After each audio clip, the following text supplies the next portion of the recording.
todos los seres vivos contienen material genético, ya sea en forma de ADN o ARN, y son precisamente estas moléculas las que permiten ciertas funciones esenciales para la vida, como por ejemplo, contener la información, el crecimiento y la reproducción. Estos importantes procesos, en la gran mayoría de ocasiones, se llevan a cabo de forma ideal y en control. Sin embargo, en una serie de ocasiones minoritarias, existen alteraciones o cambios en la información genética, lo cual conocemos como mutación. Es así como podemos definir que una mutación es una modificación o cambio en el material genético de un organismo, lo cual se puede dar de forma natural o no natural. Las mutaciones pueden tener 3 efectos o consecuencias de forma general. Las primeras son las neutras, las cuales no producen ningún efecto determinante sobre el organismo. De hecho, en ocasiones no se les puede siquiera observar. Luego tenemos las mutaciones beneficiosas, que son aquellas que mejoran de alguna manera la vida del organismo en donde se desarrolla. Por ejemplo, ayudándole a favorecer su supervivencia o reproducción.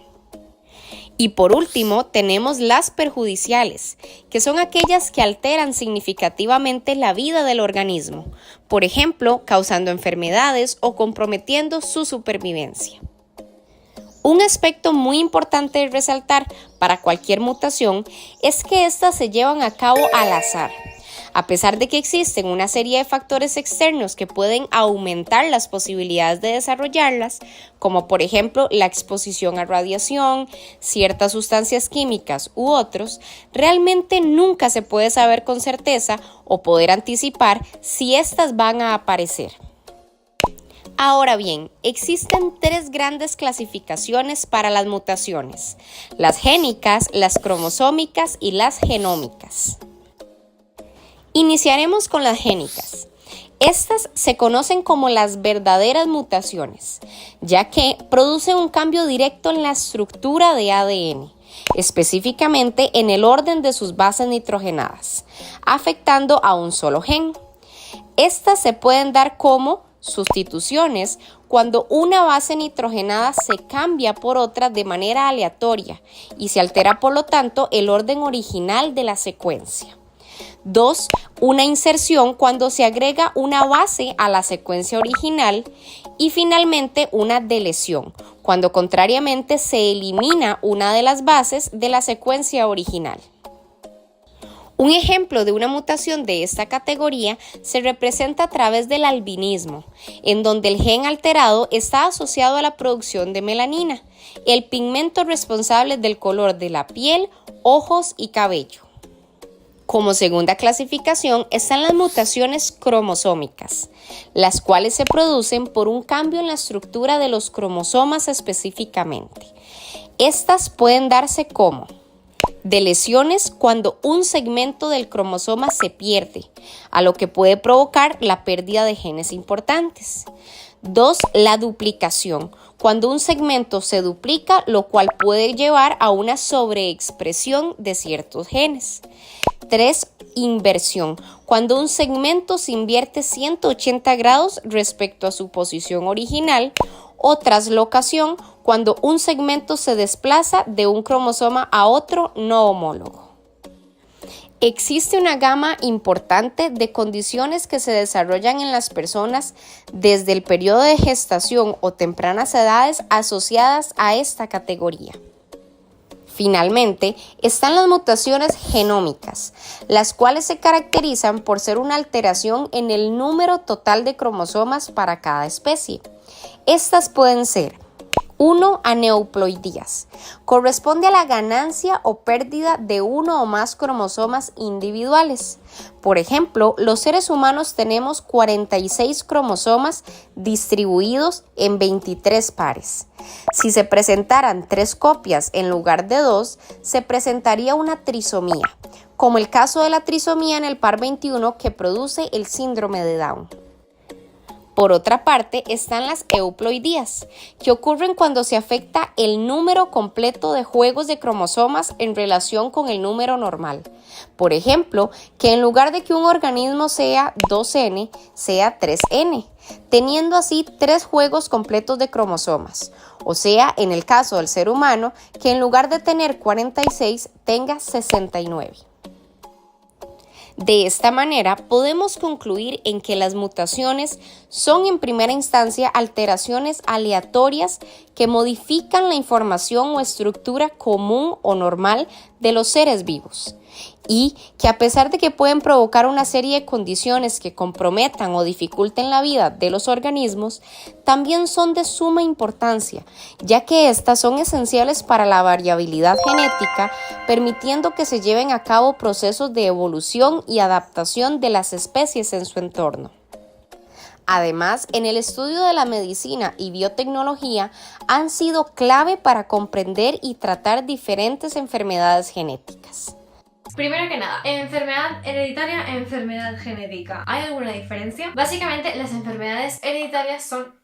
Una enfermedad hereditaria es aquella que se transmite. No todas las enfermedades genéticas son hereditarias. Por ejemplo, pueden haber enfermedades genéticas que sean resultado de una mutación esporádica en una célula somática. Una célula somática es aquella que no es germinal, es decir, que no se pasa a la descendencia. Por ejemplo, una célula de la piel, y pueden haber mutaciones esporádicas como por ejemplo las que causan los rayos ultravioleta en la piel y que pueden causar cáncer. Otra aclaración importante que hacer es que no porque tú tengas un miembro familiar que tenga X enfermedad significa que tú la vayas a tener. Esto por dos motivos. Uno, puede ser que la enfermedad sea recesiva. ¿Esto qué significa? Que tienes que tener la mutación tanto de tu madre como de tu padre para presentar la enfermedad. Y otro motivo puede ser que hay enfermedades que se conocen como complejas o multifactoriales, que no solamente influye el factor genético, sino también el factor medioambiental. Y para explicar esto os dejo un diagrama que me pusieron en la carrera que la verdad me gustó mucho porque es súper explicativo. En este diagrama básicamente se explica que una persona con un producto genético normal, con un estilo de vida paliativo, tiene la capacidad de estar más alejado de esa zona roja que es la enfermedad. Con un estilo de vida normal también le va bien, pero con un estilo de vida exacerbante se acerca más a la enfermedad, independientemente de la genética. Sin embargo, para personas que han nacido con este producto genético mutado, no les vale con tener un estilo de vida normal, tienen que hacer un esfuerzo extra, es decir, hacer deporte, comer sano, etc., para que les aleje de esa situación de enfermedad, ya que con un medio ambiente normal no les vale para alejarse de esa enfermedad debido a esta condición genética que tienen. Una vez explicado esto, vamos a hablar sobre 9 de las enfermedades genéticas más comunes.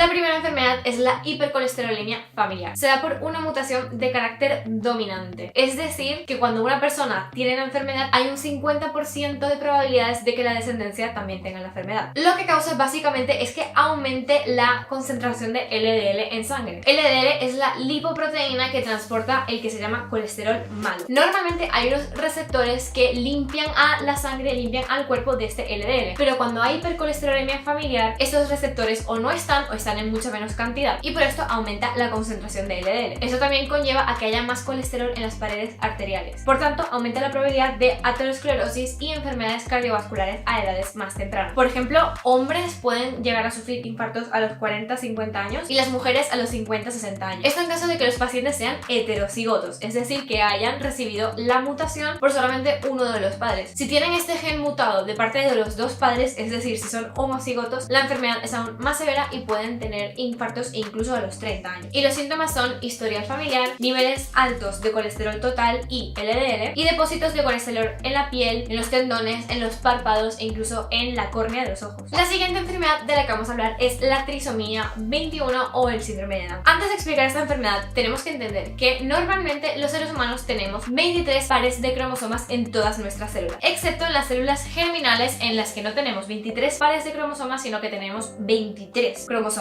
Es decir, ya no son en pares, son en individuales. Porque esta célula germinal se va a juntar con otra célula germinal y así es como vamos a volver a tener pares de cromosomas. ¿Qué pasa? Que durante la formación de las células reproductoras se da un evento aleatorio que causa que hayan dos cromosomas 21 en vez de solamente uno. Y por eso lo incluimos en esta lista, aunque no es realmente hereditario como tal. Y la posibilidad de que pase esto aumenta con la edad de la madre. Los síntomas son una apariencia física, un fenotipo característico, diferentes grados de discapacidad intelectual, pero aparte de estas estas características conocidas también hay otros problemas de salud que están relacionados con el síndrome de Down, como por ejemplo el 40% de las personas que sufren esta enfermedad tienen problemas cardíacos, de un 40 a un 60% tienen problemas auditivos, tienen 200 a 400 probabilidades más de tener leucemia y a partir de los 45 años el 100% tiene Alzheimer. Y esto tiene una explicación que me lleva a contestar la pregunta de ¿por qué el cromosoma 21? La trisomía del cromosoma 21 es la única aneuploidía que es compatible con la vida, porque es un cromosoma pequeño y tiene pocos genes. ¿Qué pasa? Que la expresión de esta enfermedad tiene mucho que ver con los genes que encontramos en este cromosoma. Por ejemplo, hemos comentado que hay una mayor probabilidad de tener leucemia. Es porque hay un gen que está relacionado con la leucemia, que es el AML. Este gen está en el cromosoma 21 y como este está por triplicado, existe una mayor probabilidad de tener leucemia. Anemia falciforme. La anemia falciforme se da por una mutación en el gen de la hemoglobina beta en el cromosoma 11. Es una mutación de carácter recesiva. Causa que la hemoglobina tenga una forma diferente, que hacen que los glóbulos rojos se peguen los unos a los otros. Y también causa esta forma rara que tienen los glóbulos rojos. Estas células se destruyen rápidamente en el cuerpo de la persona porque son más frágiles y por eso disminuye la concentración de glóbulos rojos, lo cual causa anemia, que le da el nombre a la enfermedad. Esta forma rara de la hemoglobina hace que se peguen entre sí, que a su vez puede causar que tapen algunos vasos y esto impide que se nutran correctamente algunas partes del cuerpo. Esto puede causar daños en el pulmón, que puede llevar a dolor de pecho, daños en el vaso, que les hace más susceptibles a infecciones, y daños en riñones e hígado. El caso de la anemia falciforme es muy curioso porque, como habéis visto, es más prevalente en África.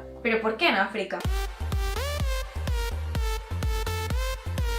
En África hay una incidencia muy alta de malaria y resulta que la gente con anemia falciforme tiene una ventaja contra la enfermedad de la malaria, ya que se cree que dificulta que afecte la enfermedad, y este es el motivo por el cual prevalece la enfermedad en África. Esto solamente pasa en la forma heterocigota de la enfermedad, es decir, en la más leve. Cuando es homocigota, es decir, cuando se recibe la mutación de los dos padres, ya no pasa esto. Cromosoma X frágil es una mutación de carácter dominante que afecta al cromosoma X. Esto quiere decir que hay mayor prevalencia en hombres, porque los hombres solamente tienen un cromosoma X, mientras que las mujeres tienen dos cromosomas X, por tanto hay un efecto paliativo. Aquí lo que pasa es que hay una mutación en el gen FMR1 en el cromosoma X, que esta codifica para la proteína FMRP, que es lo que acaba causando el síndrome del X frágil. Pasa una cosa muy curiosa. Aquí lo que hay es un exceso de repeticiones del trinucleótido CGG, citosina, guanina, guanina. Lo normal es tener de 5 a 44 repeticiones. Pero ¿qué pasa? La DNA polimerasa, que es esta enzima que se encarga de cuando hay una replicación de las células, cuando hay una replicación del ADN, se encarga de ir poniendo los nuevos nucleótidos, emparejándolos con el ADN molde. Esta DNA polimerasa no sabemos por qué motivo se lía cuando hay repeticiones, o sea, no sabe contar, apaga el switcher, entonces añade repeticiones y esto da origen a lo que se llama mutaciones dinámicas, que quiere decir que las mutaciones empeoran y aumentan de generación en generación. Entonces a lo mejor empieza una generación con 50-60 repeticiones de CGG, pero luego a la siguiente generación hay más repeticiones y así hasta que hay algún individuo que tenga 200 repeticiones, que es lo necesario para que se dé la enfermedad. Y los síntomas son discapacidad intelectual, de hecho es la segunda mayor causa de discapacidad intelectual después del síndrome de Down, desarrollo muscular atrasado, está muy ligado al trastorno de déficit de atención e hiperactividad y al autismo, y tiene unas características físicas peculiares. Ahora hablemos de la fibrosis quística. La fibrosis quística es la enfermedad genética más mortal en la población caucásica. Es una enfermedad nuevamente recesiva que afecta al gen CFTR, que codifica a una proteína que se encarga del transporte de cloro de muchas células. Para resumir bastante, básicamente cuando no hay transporte de cloro porque no existe esta proteína, también hay un transporte incorrecto de agua. Y esto es especialmente importante, por ejemplo, en los pulmones. Normalmente en los pulmones tenemos un moco que tiene una función protectora, pero al no ver esta proteína, este moco, como no hay tanta agua, se vuelve más seco y más viscoso. Normalmente hay unos cilios, que son unas protuberancias pequeñitas que limpian este moco, pero al estar el moco tan viscoso y tan seco no se puede limpiar y se va acumulando. Esto no solamente causa problemas respiratorios, sino que crea un ambiente ideal para infecciones bacterianas, que es lo que acaba siendo realmente grave de esta enfermedad. Aparte, también afecta al páncreas y causa infertilidad en hombres, entre muchas otras cosas. Hace unos años la esperanza de vida era de 12 años únicamente y gracias a los avances en la medicina ahora puede llegar a 40 años. Hipotiroidismo congénito. Hipotiroidismo significa que el bebé nace con una capacidad reducida para producir niveles normales de la hormona tiroidea, ya sea por una ausencia anatómica de la glándula tiroidea, es decir, que no hay glándula tiroidea, es el 85% de los casos, o porque hay una reducción o una ausencia total del funcionamiento de esa glándula tiroidea. Lo importante de esta enfermedad es que las hormonas tiroideas están implicadas en muchos procesos y en caso de no tratarse puede llevar a problemas cognitivos. Y por eso se dice que es una de las causas más importantes de discapacidad intelectual evitable. Distrofia muscular de Duchenne es una enfermedad que está ligada a el cromosoma X y por tanto principalmente afecta a hombres. Afecta el gen de la distrofina, que la distrofina es una proteína que estabiliza la membrana celular de los músculos. Cuando no hay nada de distrofina se da la distrofia muscular de Duchenne, que es más grave y se presenta a los 5 años aproximadamente, y cuando la hay pero en mucha menos cantidad se llama distrofia muscular de Becker, que es menos grave y se da de los 10 a los 20 años. Los síntomas son músculos más débiles que se dan en niños y se nota porque no pueden caminar correctamente. Hay debilidad muscular sobre todo muy notoria en las piernas y por eso se ve el signo de Gower, en el que los niños para levantarse tienen que ayudarse de sus brazos porque las piernas son muy débiles. La esperanza de vida es de 30 años y más adelante los niños tienen que usar sillas de ruedas y también presentan fallos respiratorios por debilidad en el diafragma. La hemofilia A. Normalmente si hay un corte van un montón de plaquetas al sitio donde ha habido el corte, que es el primer paso de la coagulación, y el segundo paso es que va a haber lo que se llama cascada de coagulación, en el que intervienen diferentes factores de coagulación. La hemofilia se da cuando uno de esos factores de coagulación está disminuido o ausente y esto causa un sangrado más persistente. En el caso de la hemofilia A, que es la más común, falta el factor 8 y esto causa moratones fáciles, hematomas, sangrado prolongado, hematuria, que es sangre en la orina, y sangrado de nariz persistente. Por último vamos a hablar de la fenilcetonuria. Es una enfermedad recesiva nuevamente en el que el bebé nace sin la capacidad de degradar el aminoácido fenilalanina. La fenilalanina normalmente se pasa de fenilalanina a tirosina en el hígado por una enzima llamada fenilalanina hidroxilasa. Los pacientes de fenilcetonuria no tienen esta enzima y lo que pasa es que se acumulan niveles muy altos de fenilalanina en el cuerpo que pueden llegar a ser muy tóxicos. Pueden causar daños en el sistema nervioso central y daños cerebrales. Otros síntomas pueden incluir tamaño de la cabeza mucho menor a lo normal, retraso de las habilidades sociales y mentales, convulsiones, temblores, entre otros. Lo bueno de esta enfermedad es que es fácil de tratar, entre comillas. Hay que seguir una dieta muy estricta en el que se tiene que disminuir lo máximo posible la cantidad de fenilalanina, lo cual es complicado obviamente porque es un aminoácido y los aminoácidos forman las proteínas y todo tiene proteínas. Y también lo bueno de esta enfermedad es que se diagnostica de forma muy fácil, ya que se puede detectar en un testeo rutinario que se le hace a los recién nacidos llamado prueba del talón. Así que esas son algunas de las enfermedades genéticas más comunes.